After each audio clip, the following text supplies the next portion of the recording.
Nenek bayi jualan, maksudnya apa usaha kue pia ini sekitar mungkin tahun-tahun 77 atau 78 ke atas. Ya. Karena waktu itu Om Doni masih kecil. Jujur, nenek tidak mau kita putar balik ya, tidak mau kita menipu. Itu yang kita tangkap dari nenek, orangnya tegas. Mendidik kita dengan tegas itu yang ilmu itu akhirnya kita tanamkan untuk kita punya anak-anak. Masa yang paling indah bagi kami yaitu karena Tete pintar membuat perahu, akhirnya Tete sengaja membuat perahu yang besar. Sehingga kami semua, anak-anak ini bisa pergi dengan perahu itu. Kalau sekarang kita lewat ke Ring Road, itu tempat di mana kadang-kadang Tante tidak bisa lupa kenangan itu.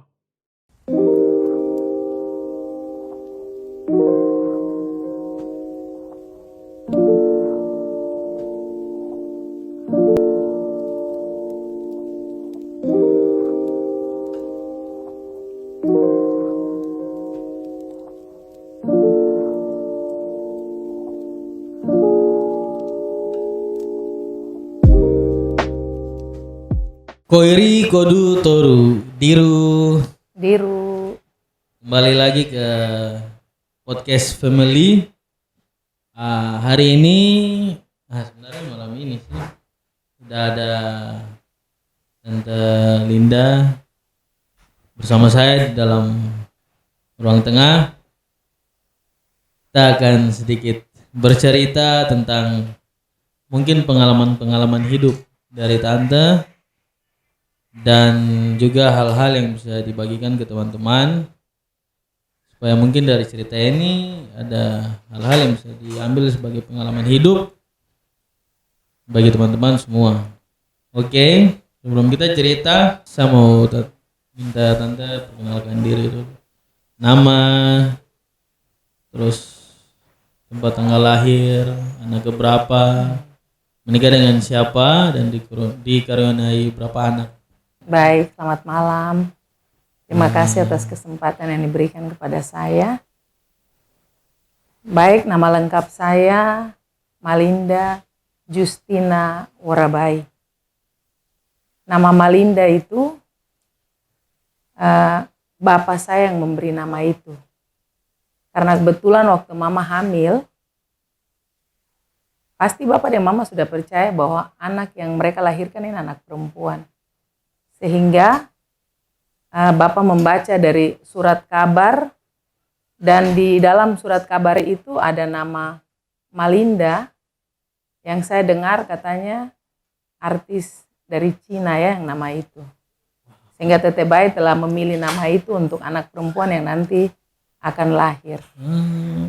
Dan nama Justina itu adalah nama suster yang membantu Nenek Bayi untuk persalinan saya.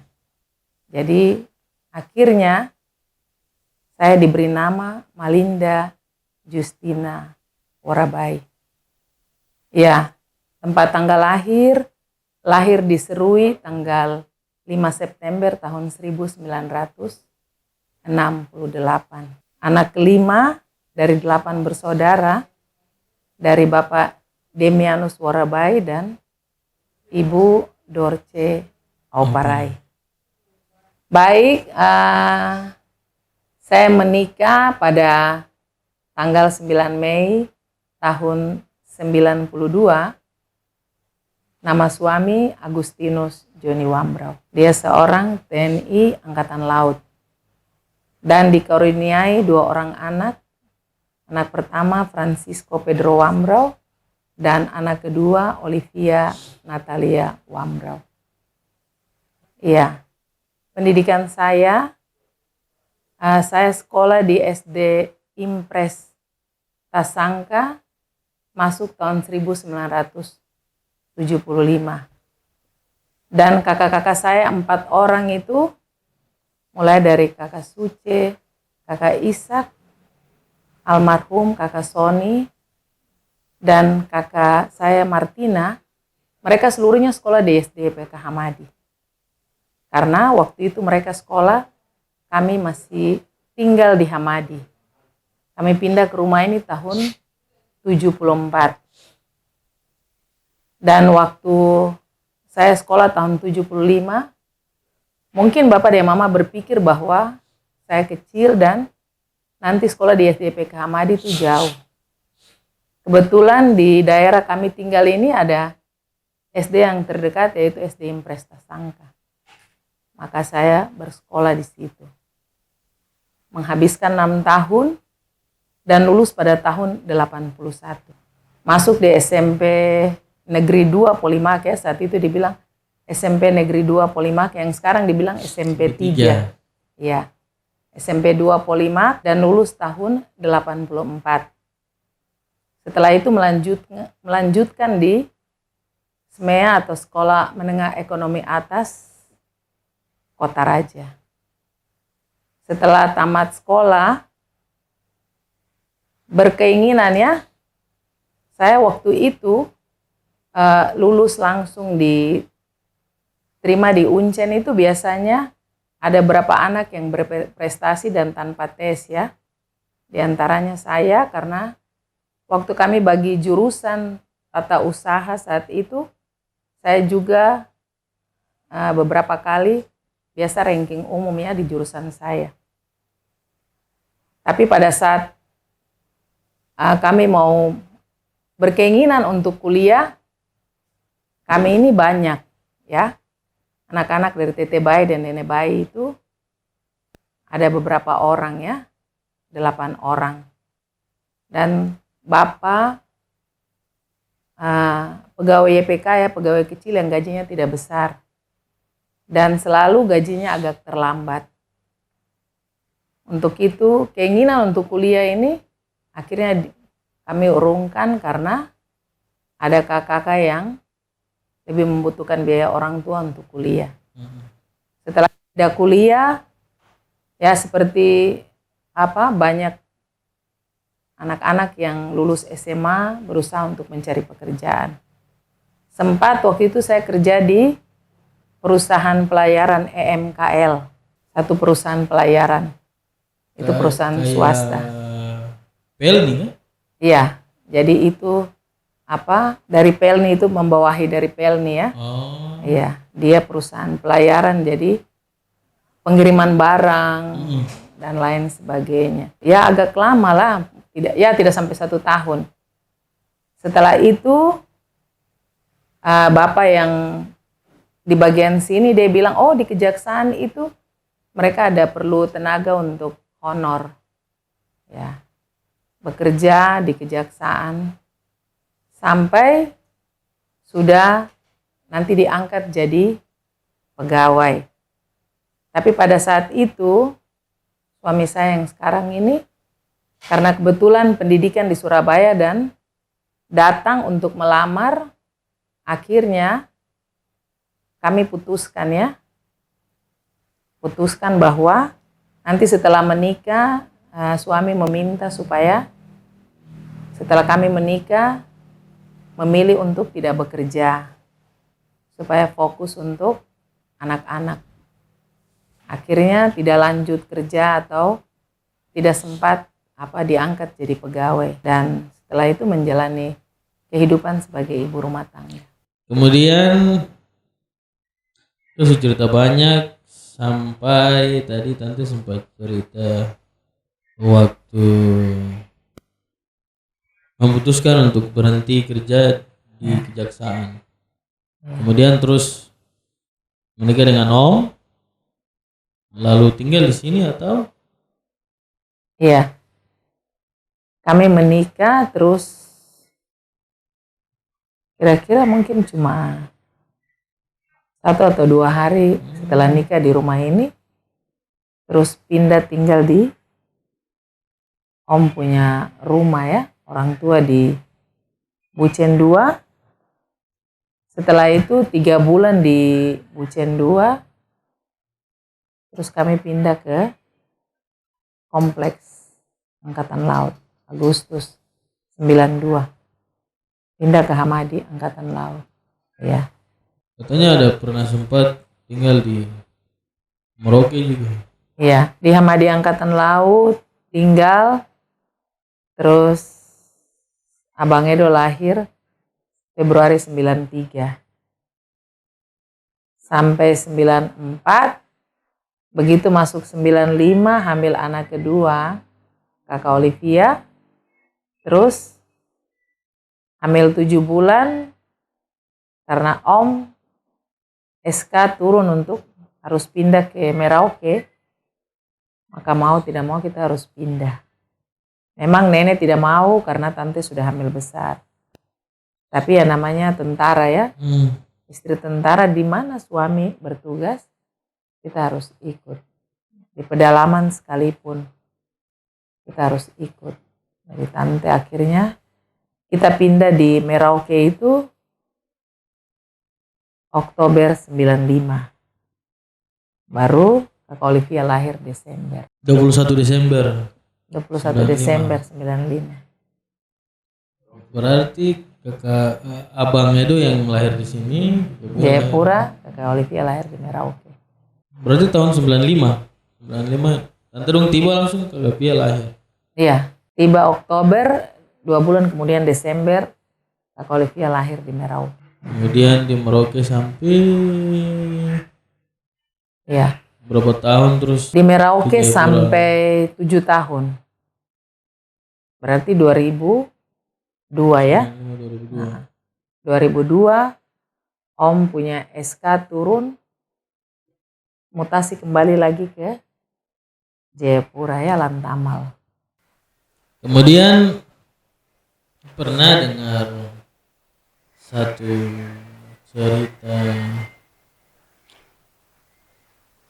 cerita tentang perlombaan nyanyi waktu tante SD, kalau tidak Iya, salah. SD.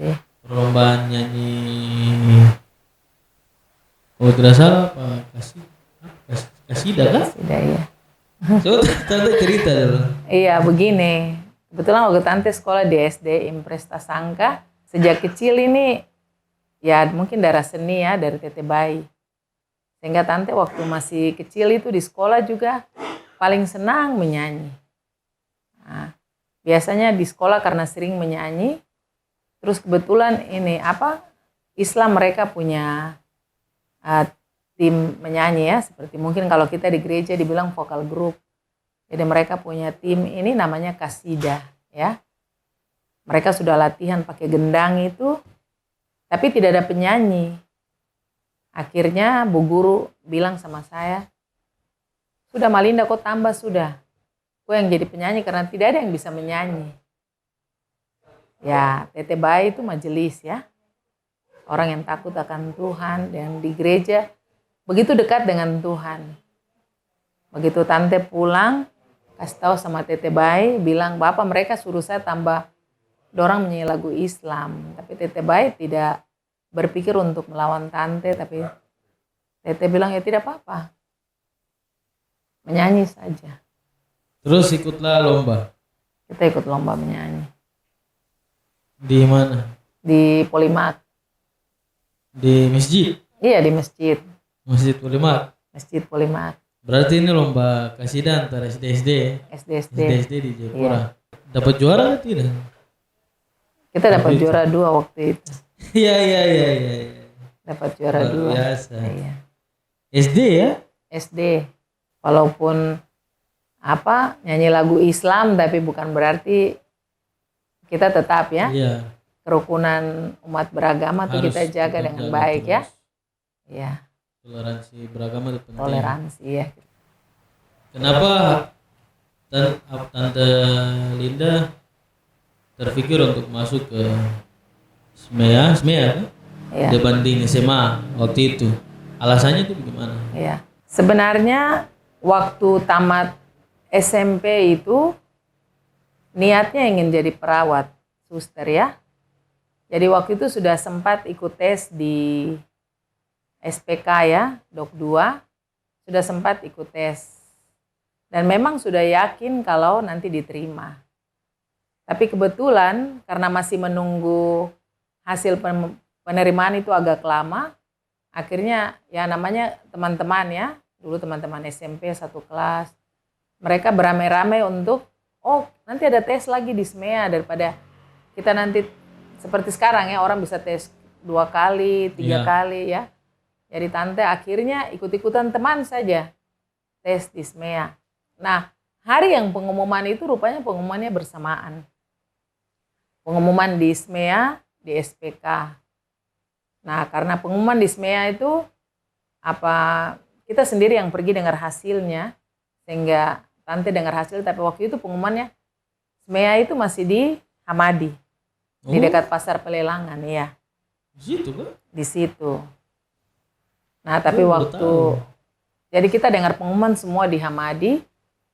Tapi Tete Bayi ini terlambat pergi ke Dok 2. Jadi rupanya di sana tante punya nama juga sudah keluar, sudah dipanggil,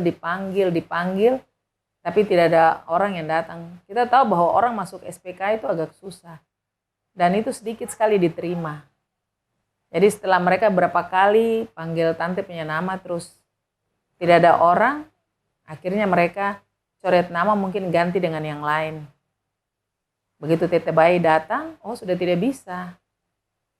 Tapi setelah tante berpikir bahwa mungkin itu rencana Tuhan untuk tante masuk di SMEA. Kemudian dulu waktu sekolah mungkin ada beberapa nasihat-nasihat yang pernah disampaikan oleh Tete dan Nene yang menurut tante itu sangat berpengaruh dalam hidup sampai sekarang. Dari kecil kita sekolah itu, Tete dan Nenek itu, ya mungkin tante ceritakan sedikit bahwa pendidikan bagi Nenek Bayi dan Tete Bayi itu sangat penting. Terbukti waktu Tete Bayi harus meninggalkan kampung Ansus ya. Mungkin kalian sendiri sudah tahu yang pernah ikut ke kampung, bahwa Tete Bayi itu adalah mereka 2 bersaudara. Tapi setelah kakaknya meninggal, Tete Bayi itu anak tunggal ya. Dia punya pulau, dia punya dusun yang begitu besar. Apa saja dia punya, karena dia anak tunggal ya. Tapi dia berani meninggalkan kampung halamannya karena berpikir masa depan anak-anak itu. Akhirnya dia memilih untuk datang ke ibu kota Jayapura. Ya, karena dia tahu bahwa kalau kita tinggal di kampung atau mungkin kita tinggal di Serui, anak-anaknya tidak mendapat pendidikan yang baik, sehingga Tete harus meninggalkan semua yang dia punya ya demi anak-anak. Dia harus meninggalkan semua yang dia miliki itu. Kemudian waktu hidup bersama-sama Tete dengan Nenek, waktu tante lahir di Jayapura, Serui. di Serui. Ya. Kemudian berarti waktu masih tinggal di Hamadi Tanjung itu, tante umur berapa itu? Jadi lahir tahun 68, terus tahun 71 waktu Bapak Era lahir, terus kami ke Jayapura. 71 kami ke Jayapura. Karena belum punya rumah, jadi tinggal dengan Tete Tanjung. Tete dari artis Novela ya, Novela Oparai. Jadi kami tinggal di Hamadi Tanjung. Di sana banyak orang ya. Tete Tanjung itu dia punya rumah tuh ada beberapa keluarga yang tinggal. Termasuk kami ya. Tinggal. Jadi karena Nenek Bayi punya saudara kandung, jadi maksudnya ada makan, kita makan bersama. Tapi karena jumlah kita, maksudnya kita yang datang tuh waktu itu baru 6 anak ya. Tete Bayi punya anak, ini kita baru 6 orang. Akhirnya Tete Bayi ini merasa bahwa terlalu banyak orang di rumah, jadi Tete Bayi sendiri membangun. Kita punya rumah berlabuh. Rumah itu tepatnya di belakang pangkalan ojek Hamadi Tanjung.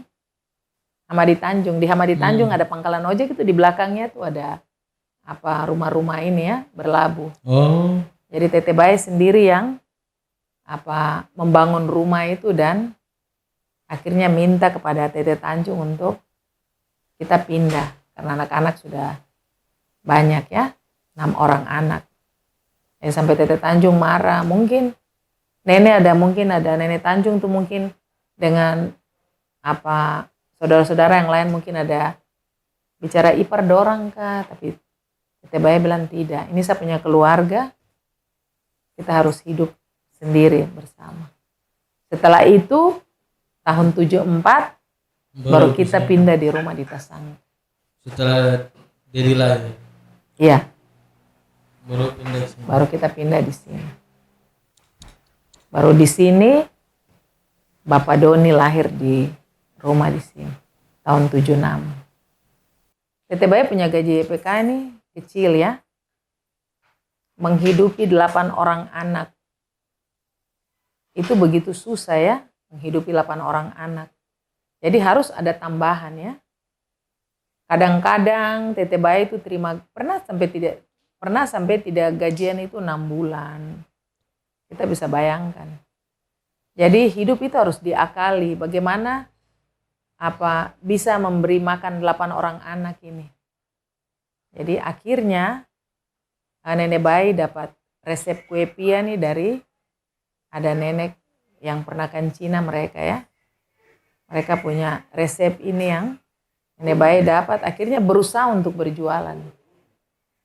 Kami itu mungkin masih kecil, sekitar mungkin tahun-tahun 77 atau 78 ke atas. Ya. Karena waktu itu Om Doni masih kecil. Kami semua bantu ya. Bantu. Ada yang bikin unti, bola-bola unti. Terus kami gulung dia. Tapi kalau yang untuk jualan seperti yang tadi Tante bilang.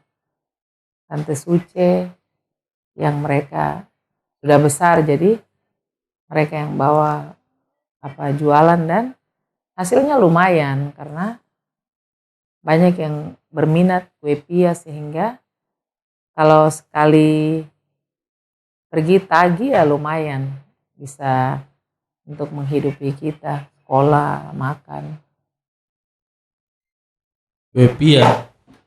Kue pia sampai jadi resep apa?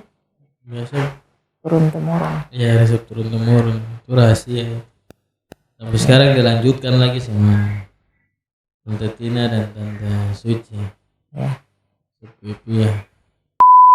Masa yang paling indah bagi kami yaitu karena Tete pintar membuat perahu, akhirnya Tete sengaja membuat perahu yang besar. Sehingga kami semua, anak-anak ini bisa pergi dengan perahu itu.